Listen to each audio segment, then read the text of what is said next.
Well, thank you, Rep. Stansberry, for allowing me to participate in the Climate Justice Roundtable. It's a pleasure to be here with Rep. Dingell, too, my good friend, who has worked not only on replacing lead pipes across the country, but on pollution reduction, that greenhouse gas reduction fund, the Green Bank. Rep. Dingell was an early advocate for that. And if you don't know what that is, I really suggest doing a little bit of research on that, because the potential investments for your communities are so vast. But I think more than ever before, people across America are awake to the impacts of the climate crisis, because it is hitting their pocketbooks, whether it's flooding or high electric bills or having to get out of the way, or property insurance bills. We've got to work, yes, on reducing pollution that's fueling this crisis. But Ms. Dandridge, on community-led resiliency, the people at home who understand what it will take to make their lives less expensive and just plain safer.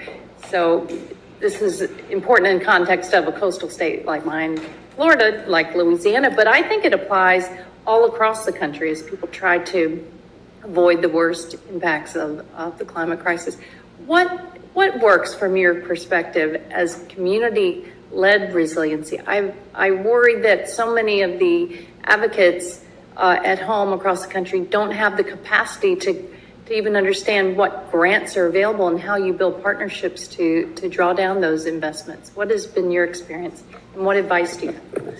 Yeah, I've been actually doing, for context, Representative Castor, I've been doing community engagement since I was 16 years old. As a post-Katrina resident, I saw engagement at its worst, and I saw public agencies failing miserably from that. I've taken that to this work, and what I've seen is you have to be in partnership with community voices. And when I say in partnership, that doesn't necessarily mean that every single sentence of your line item at your public agency or private entity has to be vetted. That's not community engagement. You're overwhelming oftentimes the resident, because it's too much work. I have to pay my bills, I have to take care of my kids, my dogs, and I have to just make ends meet. I don't want to read every line of your, very frankly, your boring government document. Please give people summaries of what you are hoping to achieve. What are your goals, your deliverables, your outputs? Having a lot of your work, your meetings, or your overall context of your project be directly in partnership with community-based organizations is the first step, and it's an easy step. Every single state, every single community has a community-based group that could probably do your engagement for you if you're not an expert at it. And I should add to that me working with a lot of public agencies, they think community engagement isn't a skill. People go to school to learn this. It is a skill as much as engineering, as much as planning, as much as anything else. You have to learn how to do it, and you have to learn how to do it well. Talking to people, listening, really being able to dig for the truth, that takes years of experience. The last thing I'll say is that there are actual programs that really work. We're, for instance, working on a community-led, community-developed stormwater utility fee. And you can take policy that already exists and make it community-centered. Same thing with insurance, for example. We're looking at parametric insurance in Louisiana because the private insurance market isn't working for us. As Florida, you already know that, I'm just preaching to the choir. Depending on the private system to help everyone, especially our most vulnerable, is not going to work for us. So by parametric insurance models, we're looking at every single community member basically pooling their money to see an overall reduced fee.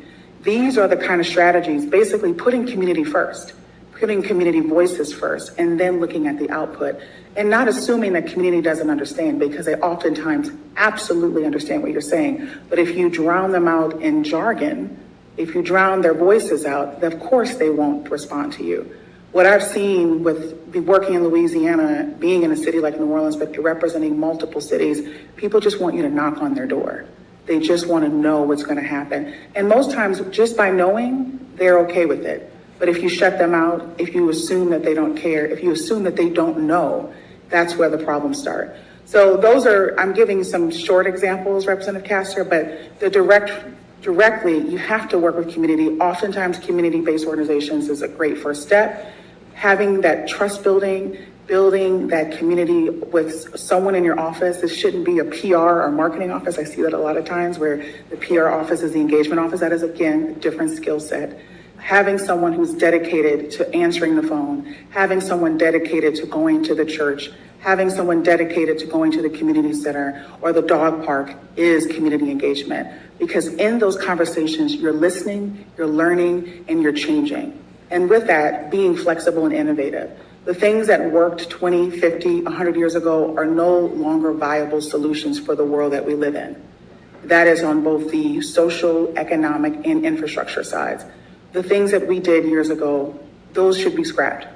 Communities have better answers. I've heard people who are on boats and fishing communities looking for brown shrimp who had better solutions than the people at our state capitol.